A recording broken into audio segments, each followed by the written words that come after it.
达不到这个，你我谁也出不去。说到底都是求财，这个怪异交给你们。不是给是我们要拿回去。 I was not too excited with the announcement of Ultimate Revenge, but upon catching a glimpse at the trailer, my interest was piqued. It looked like a combination of Raging Fire, SPL, and Firestorm, which were all enjoyable. The film sees three brothers known as the Yoon brothers planning heists in robbing jewelry stores, and an undercover cop is sent to infiltrate them, but he is quickly exposed. His handler, Ben Cheung, played by Alex Fong, worries for the safety of this officer and goes against his superior and mounts a rescue with his team. Things go wrong for both parties. One of the robbers' brother is killed by Ben and the undercover officer is executed. Years pass and Ben is demoted to the Emergency Response Unit, or EU for short. Joining him is the younger brother of the dead undercover officer, Wallace Cheung, played by Carlos Chan. Returning once again are the two remaining brothers, Dragon Yoon, played by Louis Cheung, and Mo Yoon, played by Andy On. They are planning a new set of heists, but their plans change once they have a chance encounter with Ben Chang. The Yoon brothers set a revenge plan against Ben and simultaneously plans to steal a priceless jade statue owned by Cam, played by Ray Liu. If there was one word to summarize the film, it would be cliched. Everything is genre archetypes that have been played out countless times before and to a better extent. From the go, things go exactly as you expect it to. You have a group of robbers who also happens to be brothers. Of course, one of them would die. An angry family member who misunderstands the protagonist. Of course, they will bond and make amends. A team of officers who make jokes and gets to know one another. Of course, one is killed. And then you have the hot-headed new recruit. Of course, he's going to disobey orders and get into trouble. There are a host of things that I can list out that you can predict where things are going to go. But I'll avoid doing that just to keep this review concise. Directed by Terry Ng Ka Wai, who is a well-known assistant director in Hong Kong and has worked with Ringo Lam extensively, but it does not seem that he has learnt Ringo's subtlety. Ultimate Revenge is more flamboyant in style, with camera weaving and bobbing through the scenes, while characters are characters more than feeling like actual human beings.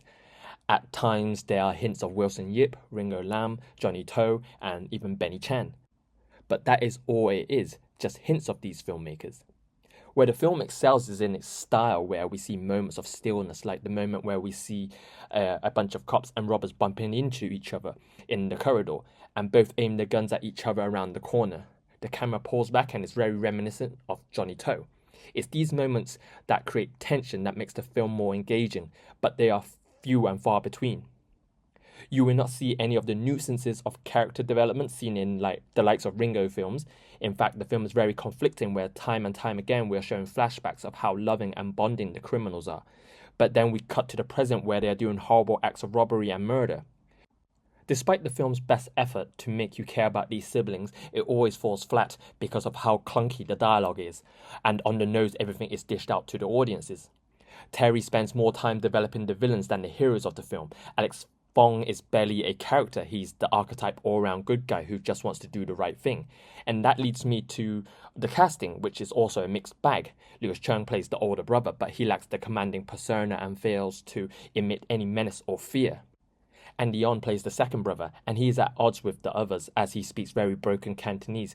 Considering their flashback, he speaks perfect Cantonese. It just doesn't make sense. As stated, Alex Fong is our lead, and as good as he is, he lacks any distinctive character traits. Ray Liu makes a turn as the evil uncle. Liu gives a fantastic performance. His line delivery is on point, and there are always undertones of villainy in his performance. Action is plentiful and is handled by Cheung, who also plays a part in the film. The shootouts are rather unspectacular. It's a case of cutting from someone firing a gun, then cutting to an area of impact.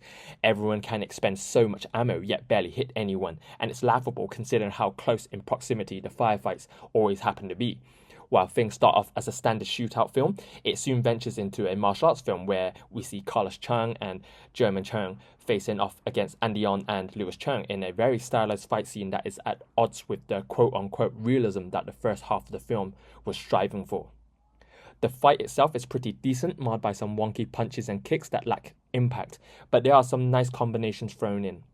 Moving on to the finale is where the film becomes absurd, where the protagonist has the shootout with the criminals, and when we see the protagonist, played by the side character Cheung, have the upper hand, he puts his gun away and decides to go mano a mano against the villain, Andy Yon. Bear in mind the two combatants had no relation, no bonding, no real character interaction with one another to command such an act to take place. The action tries hard to ape the police baton style that Donnie Yen adopted in SPL and Raging Fire, but German Cheung lacks the presence of Donnie Yen. Again, the fight itself is pretty decent with some flourishes of creativity, but there's no reasoning for it to happen in the first place. It feels like a fight for fight's sake. As negative as I may sound, the film is not terrible. As a Hong Kong action flick, it's serviceable, if not underwhelming. It's great seeing the likes of authentic locations being shot at. Hong Kong is a very difficult place to shoot in, and there are multiple occasions where we see action take place on the streets of Hong Kong and even at a shopping mall. But the outcome is not always too convincing, considering every actual location you see, the stores are always closed. Most apparent is the scene taking place in a shopping mall where all the lights are pretty much off and a lot of the shutters are down, meaning that they shot during after hours where no one's opened. I will say the film is mildly entertaining, really only worth a watch if there's nothing else better to watch. 当警察是说今天我又遇到那个警察，这次我要他奉还。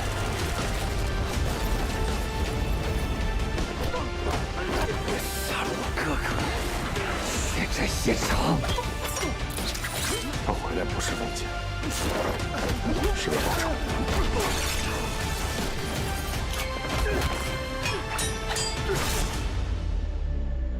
青岛的那俩兄弟下一个目标不是地基的，是MME300。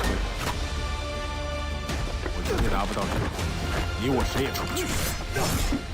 说到底都是求财，这个怪异交给你们。不是这样，是我们要拿回去。